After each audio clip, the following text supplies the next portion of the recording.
Good morning, good afternoon, good evening, everybody. Thank you so much for joining us. Welcome to our webinar, Beyond the Numbers, Insights from the Counselor's Desk. Really excited to be part of this amazing panel.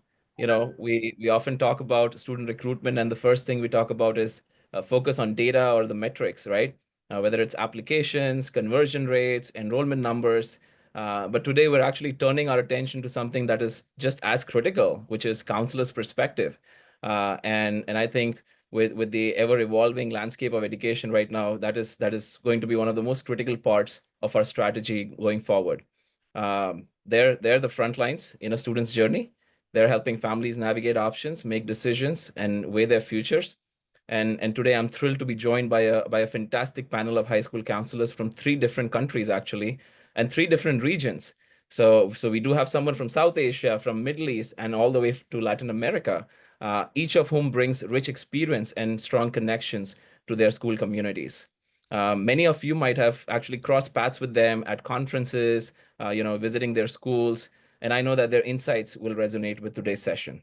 So welcome so much, everybody, and welcome Deepa, welcome Ray, welcome Jacqueline, and thank you so much for joining us to share your knowledge and insights from a counselor's perspective.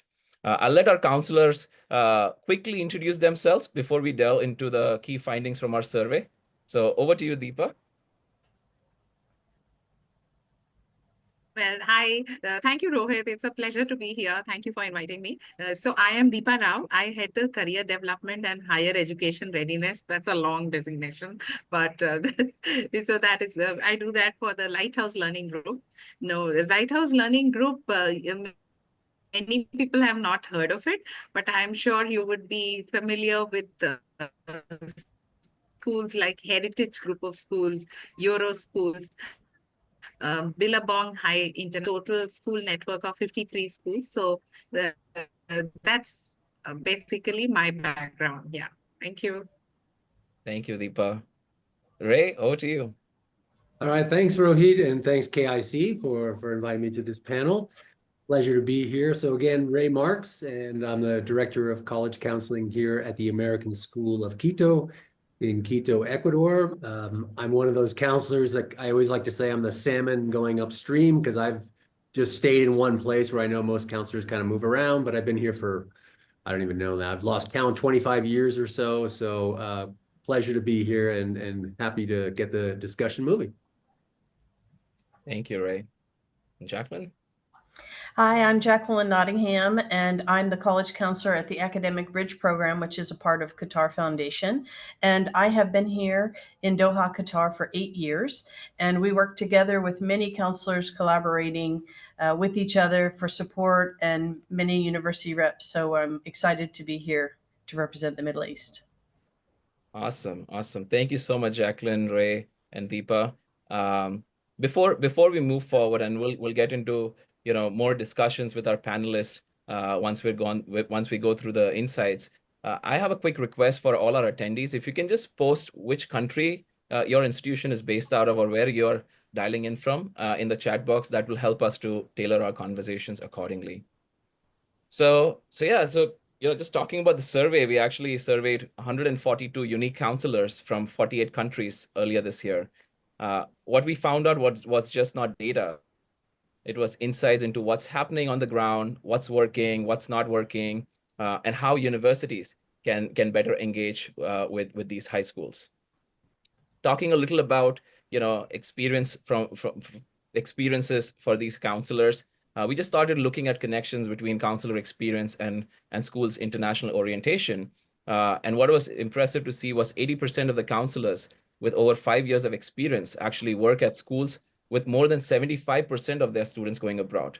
So that's no coincidence. It clearly shows how important experienced counseling staff are in international education and helping families make some of these informed decisions. One thing that we observed was that schools with international and national curriculum both actually reflect this trend. But I think those that are committed to having experienced counselors are actually seeing more interest in students going abroad.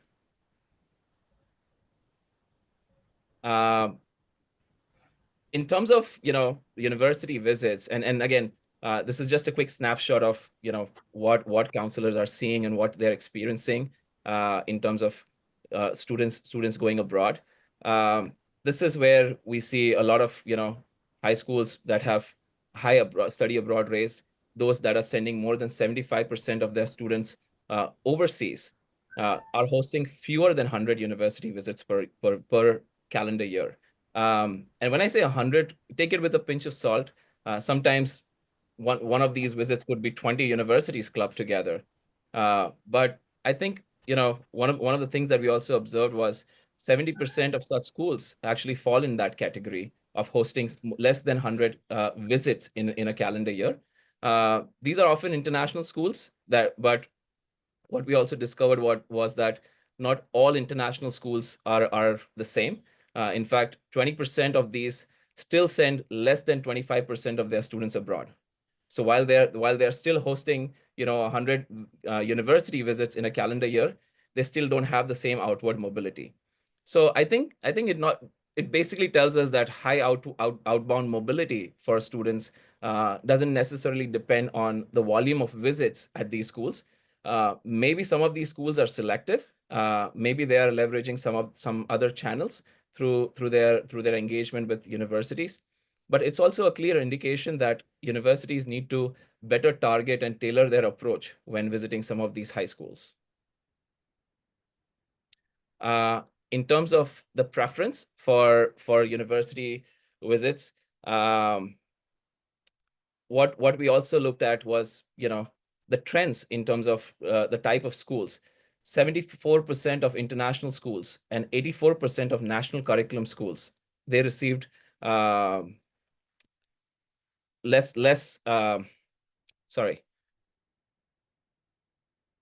they receive less than 100 or 50 university visits per year. So again, this is just highlighting a potential gap between the number of universities visiting these high schools, and basically fewer visits might actually not just be about whether that school is important or not.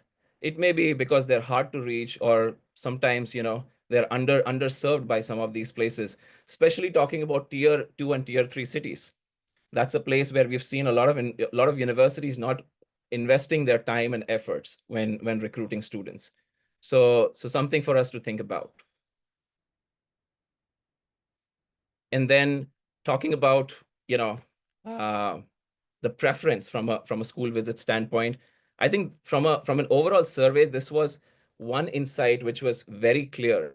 Counselors, they prefer group visits. In fact, 91% of the counselors that have over 5 years of experience actually say that group visits are more important. And especially at international schools, of the 96 international school counselors who took the survey, there was just one counselor who basically said that they prefer individual visits.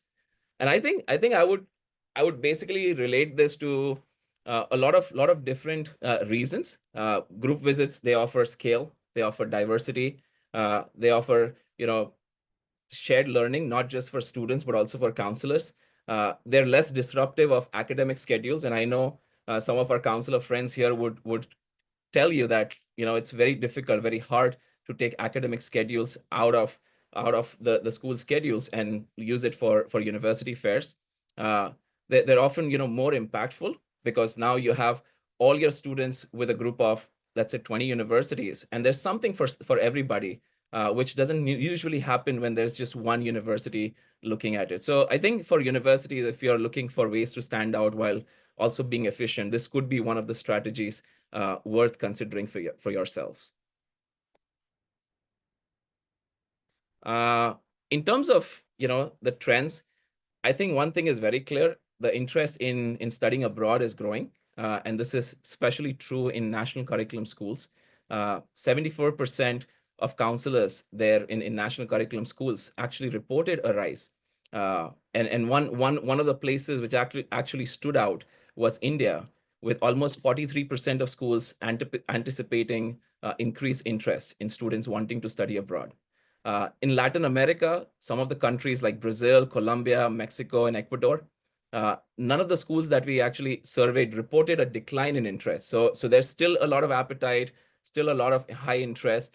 And this is a really powerful signal for us that, students in these regions are eager for opportunities, are eager for engagement, and they do want to continue to meet with universities and engage with them to find institutions for themselves. Just talking a little about, what are some of the barriers that counselors actually find when students are wanting to study abroad. And one thing is financial constraint. That's a major factor for many students. But it's also heartening to see that it's not diminishing their aspirations to study abroad. One thing that we noticed from the survey was 97% of the counselors at schools where financial constraint was a big barrier said that interest in international education is stable and growing. And in fact, of those 97%, 50% of these schools actually send more than half of their students abroad anyways. So despite having, financial hurdles, there's a desire to study abroad. It remains strong. Students and families are just finding ways to make it happen. And one key message for universities, and I'm sure our counselors will also agree to this, is to clearly communicate cost, value, and financial aid options to have a real opportunity to connect with these students as you're speaking with them. In terms of, destinations, again, it varies, and you can see from the chart, most of these, and we could not include all the countries over here, so we've just managed to put some of those top destinations. But there's a genuine interest in every single destination. It's a quick snapshot talking about key, interest levels across all regions. So, excuse me. In South Asia, the US, leads the way. And UK is again, very closely behind it. In Latin America, Europe is actually gaining a lot of popularity. So we look forward to hearing about it from Ray when we talk about that. In Africa and Southeast Asia, the US and UK continue to remain dominant, but there's again less interest in other parts of Europe from that particular region. So I think let's be strategic in terms of which regions are we going to invest in as a university. What are the regions where we may have a higher ROI or a higher impact with student engagements, and then customize our approach accordingly. It's just one size doesn't fit all, basically, for us. So again, that was a very, very quick intro on our counselor insights. We'll be happy to share this with all of you. We want to leave some time for us to hear from our counselor friends and really get to know them. But just to quickly summarize, experienced counselors, they're really shaping strong international outcomes for their schools. Group visits, they have been preferred way of or preferred way of engagements for high school counselors in most parts of the world, and which has a higher impact. Interest in study abroad is on the rise. It's still there, even when the finances are tight. Students are finding their way to study abroad, and then let's be strategic about the regions that we want to invest in or approach. So that's again just a very quick snapshot of our counselor survey. But let's get into talking about counselor experiences, their perspectives. We want to really talk about ask them some questions. We'll try to leave some time to have Q&As from our attendees as well. I'm sure all of our university friends on this chat will have some questions for them as well. But thank you so much for being here with us. I'm going to stop sharing my screen at this point and try to make it a little more conversational and engaging. But I want to start by throwing our first question to our counselor friends, and in no particular order. For our university friends, we have not really gone ahead and talked about these questions. So whatever you're going to hear today is going to be really impromptu. So our first question for our counselor friends, I want to go back to our influencing factor, because that was a very interesting very interesting insight for us, which is 97% are reporting financial constraints, but we still have 50% of their students going abroad. So what in your opinion are the top factors that are influencing student decisions apart from the financial decisions when choosing, international universities? Yeah, I can. Well, Anybody? I will. So who's Yeah, first? I'll jump in on that one. Okay, To say, great. obviously, you mentioned, Rohit, that financial constraints are a big factor, and that's always going to be the case, certainly here in Latin America, certainly at my school. But I think when we look beyond the finances, I think, for many students, they're looking for obviously quality academic programs that fit with their needs. I think also a lot of them are looking for sort of like a lifestyle, I would say. You mentioned how we have a lot of students from this region, like now heading towards Europe. And it makes a lot of sense to me. Like when I see students thinking about, I want to go study in Madrid, it makes sense culturally for them, linguistically, et cetera. But it makes sense because they have friends or cousins or whatever it is that have gone to Madrid and really enjoyed their experience or something like that. So I think it's obviously partly academic, but it's also partly like the social life, what's around the university, what's around them, that they can take advantage of and enjoy their experience. So I'd say those are some big factors as well. So I'll go next. I'll talk purely from an India perspective, and considering that I'm handling the national curriculum and the Cambridge curriculum and the IB curriculum, the ask is very different for each of these. As Rohit mentioned, when you talk about national curriculum, the cost and the financial aid and the scholarships become a big factor. And the other thing is also advocacy. Not many universities visit the school. Now, that could be different reasons. One is that because of their curriculum and the timetabling, they haven't created spots for the university visits, or maybe they are located in tier 2 universities, tier 2 cities, and the universities have not traveled there. There are multiple different factors. So advocacy is something that I'm personally working on to create that awareness and of the opportunities available, because cost is a big factor over there. But when we look at an IB curriculum or a Cambridge curriculum, the cost and the finances is not the top priority.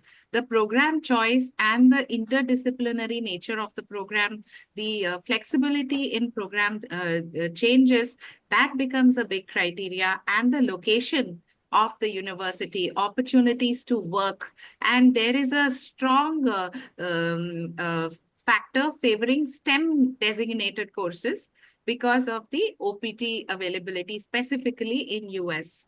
And in cases, in the case of Canada, the opportunity to, be able to stay back there, get a PR and work there. These are all the lures for these students and make it attractive for them to, apply to these places. And of course, there is that personal factor also, because Indian kids are brought up in a more sheltered environment. And when you are stepping out, especially at undergrad level at 18, the parents do ask for some relative being around. Not that the kids do want to visit them, that's never the case, but they still want them around. So these kind of things also become a factor for consideration. Got it. Got it. I would agree that family plays a big role in the decisions on where students want to go and the considerations for future career and employment opportunities. And what I see a lot in the Middle East is that you have nationals, but you have so many other expats. So it's almost, you've got the different curriculums, but you also have these different groups. And because many of the nationals are being supported by the government, the finances aren't necessarily an issue. But for the people who are here from other countries and who are exploring opportunities to make their lives better, or for future careers, or for employment opportunities, then finances do become an important factor. But even just the idea of the prestige of studying somewhere else, people think and realize and hope that that's also going to give them a leg up in finding a job and opportunity back home after they have finished. And so those are all very important things. And of course, safety is a big issue, because so many students, especially from my region, and I'm sure from your regions too, family plays such a dynamic role, and they're concerned about their students, and they have been somewhat sheltered because some of them have traveled, some of them haven't traveled, and to go so far away into a completely different environment where they're learning about different culture and different experiences, those family ties are so important. Got it. Got it. Thank you so much, everyone. And I think just to summarize, academics, experiences from past students, cost and fit, and what I'm also seeing is it kind of differs from region to region. Because Ray did not focus so much on safety and the cost so much, but it was more about the academic strength of those courses and colleges. But definitely, if you're talking about India, and I'm based in India myself. I can vouch for that. Safety has been one of the big concerns for a lot of parents. So yes, I do have a quick question, and this is from the San Mateo colleges of Silicon Valley. Since we're talking about cost so much, are your students aware of the community colleges route where they could do 2+2, right? 2 years at a community college and then transfer out to a 4-year institution, and to some of the top institutions in those countries. Are your students aware, and what's the perspective? What's the general perspective about community colleges? I would say that it's a mixed thing. One of my sons actually went to community college, and I'm a big proponent of that. But from the regional perspective, it's still a little bit unknown. So it's becoming something that is being talked about more, especially within the expat community. Qatar has not necessarily accepted the role of community colleges, whereas the Emirates have, and Oman and Saudi Arabia have started getting more on the bandwagon for that. So I'm hoping that in the next couple of years, we're going to see more of that, and there's going to be more exposure and visits from community colleges, working with different groups to try to bring community colleges. I think that's really important because you're right. It's a huge advantage for students financially and to build the momentum to get up to 4-year institutions. Got it. So I have many points here to talk about, actually. It totally depends on where the community college is. Now, if you're looking at community college at expensive states, then you can actually get into a normal 4-year degree college for that kind of a cost. When I talk about cost, it's about the tuition and the housing and the living all put together, cost of attendance.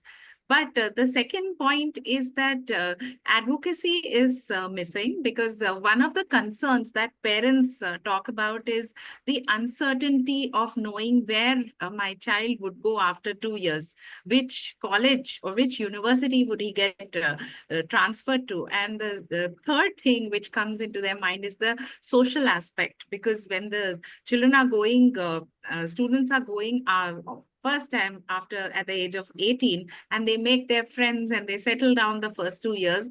Again, they are pulled out of that and going into a regular university, and they have to restart the process all over again. So because of these reasons, community college so far has not been very popular. But what is working is success stories of students who have gone and done it and gone through this route, and they have actually managed to circumvent all this and figured a way out and grown. So I think focus on that might draw the students more towards community colleges. Yeah, and I would add that here in Ecuador, we get a fair number of community colleges that come visit our school, and we actually send a fair number of students to community colleges, but particularly in one state. A lot of students have gone there and then they've matriculated to, flagship universities in that state. I think the big concern for our families, I don't think they have a problem going to a community college, and they're aware of the benefits. But I think the big issue becomes how to pay for years 3 and 4.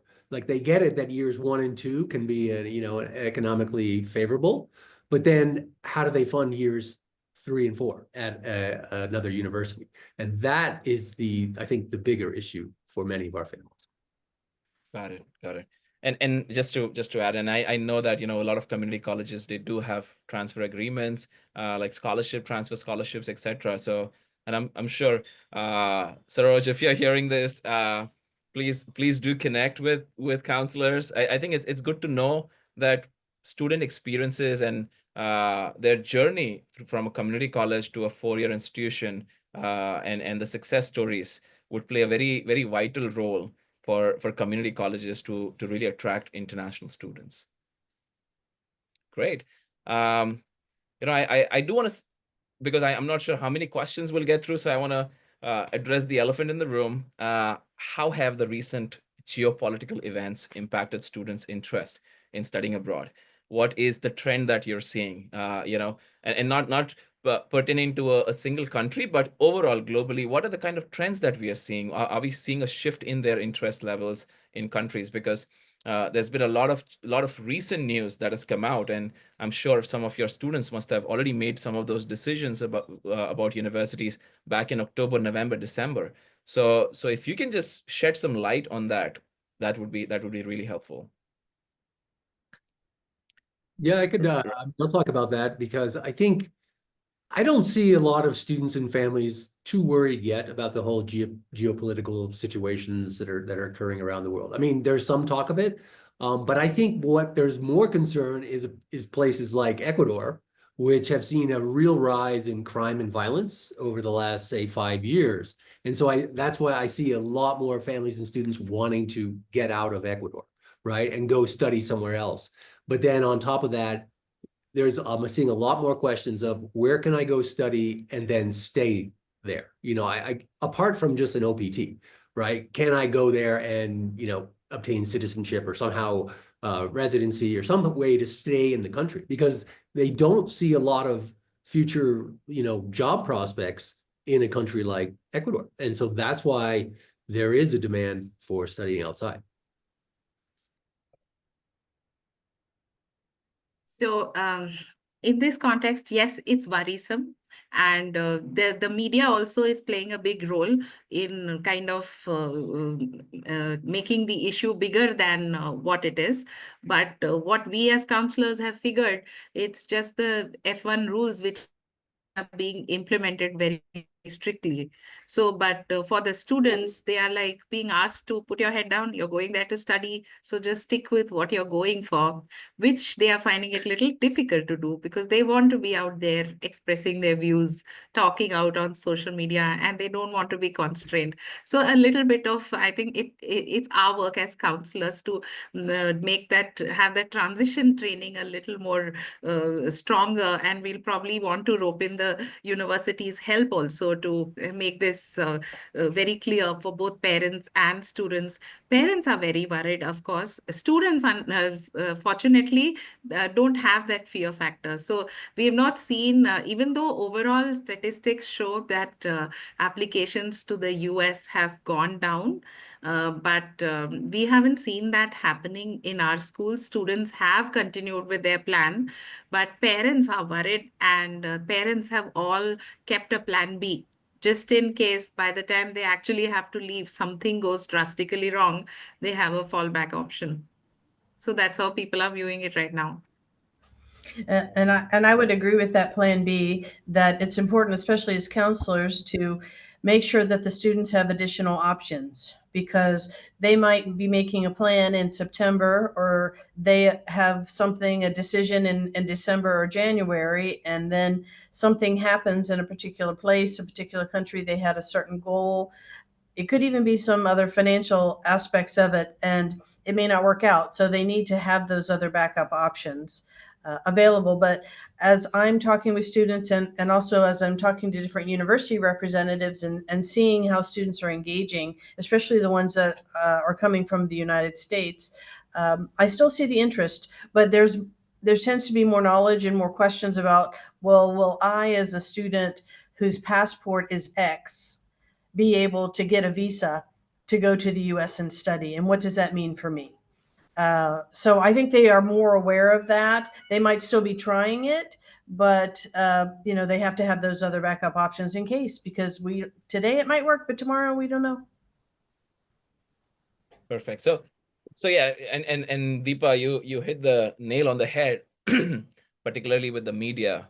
We were having this conversation very recently with universities, and it's just negative publicity or bad publicity, and not giving out authentic information. Uh, the students and parents, the families are just seeing the headlines. They're not seeing that these are not even implemented yet. So I think as counselors, it would be great for us to even do a reminder with our students. But one thing, and through some of our travels very recently, one thing that I also got to know from a lot of students was a lot of them basically are saying that by the time we graduate, we don't even know what the geopolitical situation would be at that point. So for them, they're like, we're still continuing with our plans. Is that something that you're also noticing with your students? Absolutely. I mean, they are continuing with their plans. There's no change. Okay. Yeah, well, I see a question in the chat asking about any recent changes about the U.S. visa application, and I guess many of our seniors obviously are just about to go through that, so I don't have any updated information yet.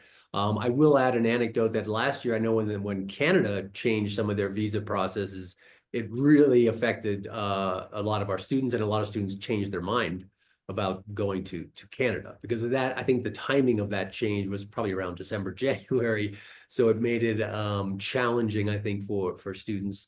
So, but nothing yet in the U.S. as far as visas go yet this year for our seniors. Got it. Actually, I would say the visa question is a tad bit early now. Maybe I'll be able to answer that after a month because bulk of the visa applications will happen now. That is true. Awesome. So, coming back to universities, I'm sure you all are flooded with requests to visit your high schools.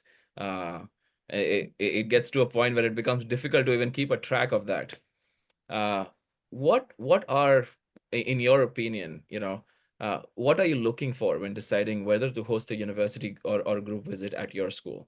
And this is basically complementing to our survey finding, which basically says that counselors are more keen to do group visits than having individual universities.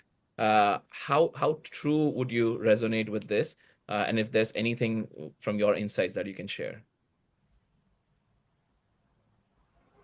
Yeah, well, I'll say, go ahead, Jacqueline. Go ahead. I'll say sorry. I was just going to say, because my school is very specialized and has a lot of nationals, I try to look for group tours that have a larger number of universities that are on the ministry list, because while I can have other universities at my school, those students are not likely to select them. And so I don't want to waste anybody's time.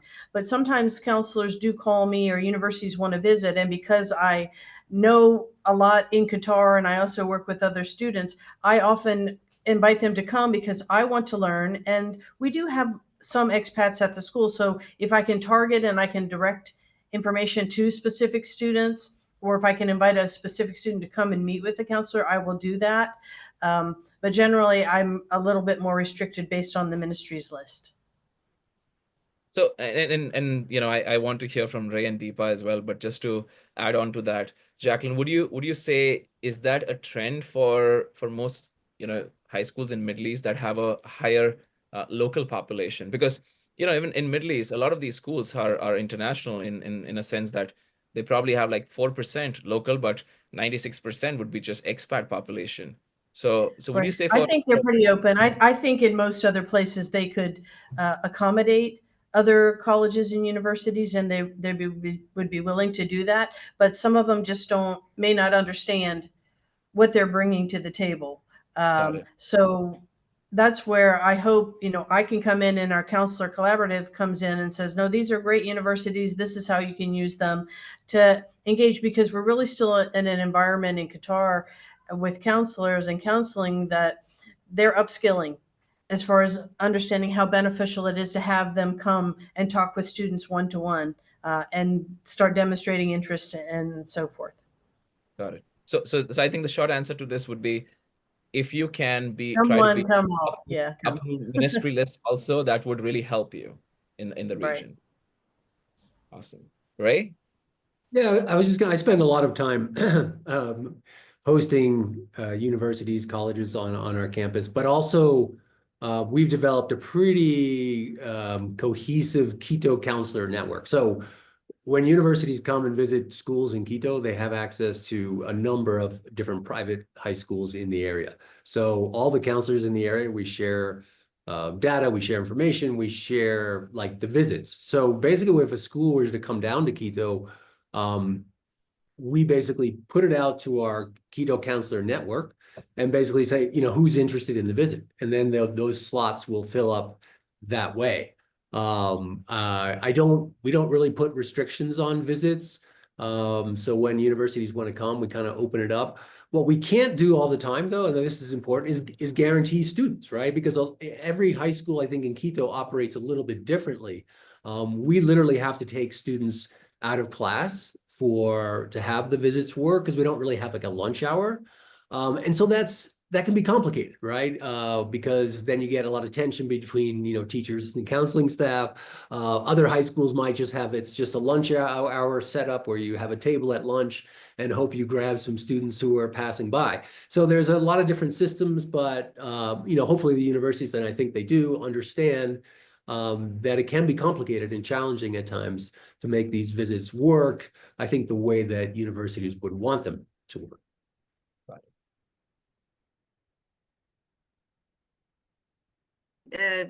We have a student base of 100,000, and of which, we have 5,000 students for the next year, grade 12. So catering to this large cohort and each of them wanting different opportunities is quite challenging. I mean, that's one of the key challenges that I face as a counselor. So we have implemented a robust university guidance curriculum which calls for unbiased counseling for the students, advocacy, and the being very student centric. So what we are looking for, we definitely prefer group visits, largely because of the number of students we are catering to. Secondly, we have schools across India. So we would also prefer, if the universities coordinate with the counselor, in this case, me or the local counselor with each school, and we get together and create a plan on how do we go about this, because we have very, very good schools also in tier 2 cities. But some of the key combination in the group which we would look for is having a country representation. It should be diverse across all countries. That would be preferred. Then, of course, a combination of the popular student interest areas and the academic programs. STEM related has a lot of interest, which we see. Then not just, the fair format, we would also look at some value added presentation or value added some master class or something in the which you kickstart with that, capture their interest, and then you meet the different universities. The personal connect definitely helps. I have seen students, when the university rep has visited 3 times and interacted with the students, there's been a sudden surge in the applications towards that university. So that personal connect definitely does help. So I'm very much for group visits, but how to structure it, what are the university combinations that work, that's something where I would prefer a collaborative approach. Got it. No, thank you for that insight. And I think, again, depending on the region, every region does it very differently. So, and I do want to be cognizant of our time. We do have 5 minutes left. So I'm going to rush through some of the questions. These could be like a rapid fire. But are students still doing virtual sessions? Is that a yes or a no? Or it depends? I would say yes, but depends. they're more limited since the pandemic. I mean, I think they got oversaturated with virtual events during the pandemic. We're doing hybrid. We're doing certain professors who are taking master classes online because it's difficult to travel. But when it comes to university visits, we prefer in person. And even if we do virtual, we prefer it within school hours, because outside school hours, we have no control on whether the students attend or not. I think it's hit or miss for what we're doing in the Middle East at this point. I think you're right. They were completely saturated, and the timing of everything, and I almost want to say the lifestyle timing makes some of those things difficult as well. Got it. So, and I want to make sure I have time for this question. How can universities better support the counselor community throughout the year? Oftentimes it's more about we come for your visit and then you probably don't hear from us until the next semester. How can we continue to engage with counselors? What are some of the things that counselors are, and of course, not just you personally, but your communities, what are they looking for?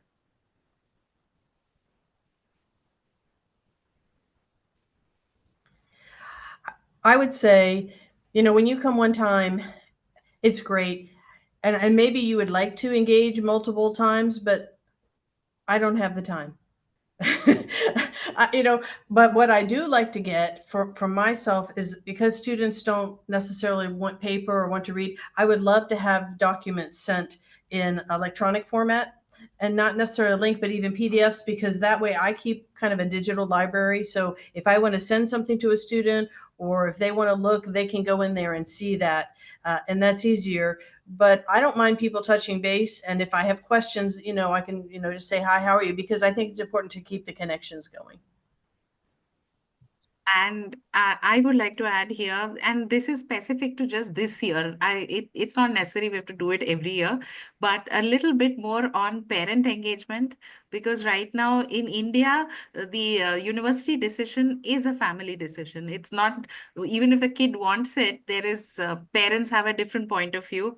So right now, safety being one of the important criteria, the little bit of talking to the parents about the kind of pastoral care the university offers, the student support which is over there, talking more about that, because everything else we're talking about, program choices, location, and co-ops, and all of that is there online.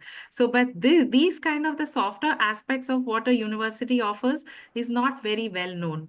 And getting existing students to talk about their journey, these are all those factors which gives that comfort factor for the parents also. We try our best to include parents in as many events as possible. We have family meetings. In university fairs, they definitely come. But we try and do that, but it's sometimes not possible to do it everywhere, because it's ends up taking extra amount of time. But I think that's something, if we can do, that will be great. The second thing which I want to use this forum to talk about is the tier 2 city focus, because all the universities want to visit our schools in Delhi, Mumbai, and the main Bangalore. But tier 2, which is, we have schools, excellent schools in Nagpur, we have schools in Baroda, we have in Pune. So these are places which I would definitely want to take the group of schools to, because we have some really amazing students there.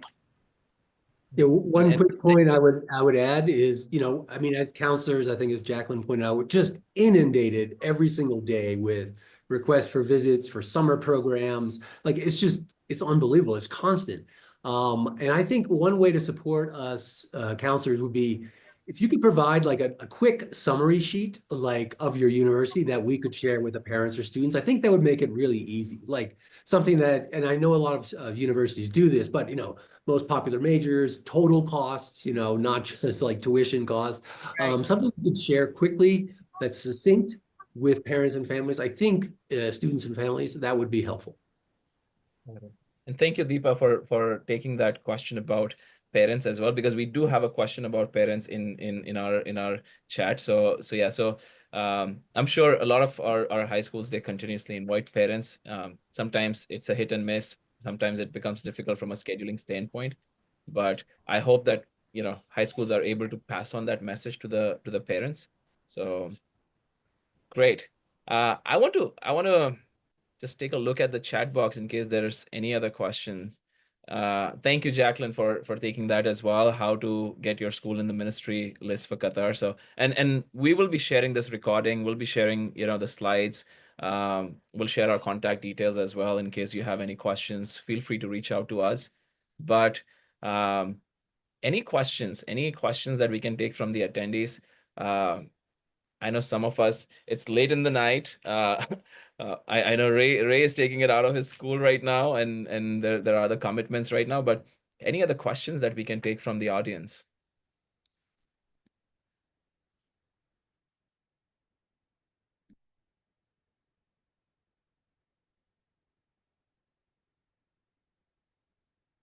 Well, I think we did a great job. No questions. I'm pretty sure a lot of our university friends will continue to be in touch with you, continue to reach out to you. But I do want to take a moment to thank you all for being here with us. I hope this was helpful for our university friends to get perspectives of counselors from different parts of the world, and it's not very concentrated. It's different parts. They're all very well connected in their own network of counselors in their region. So feel free to keep in touch with them. And if you have any questions about us, our events in the fall, anything related to UnivAssist, please feel free to reach out to me or my colleagues. We'll be happy to share more information.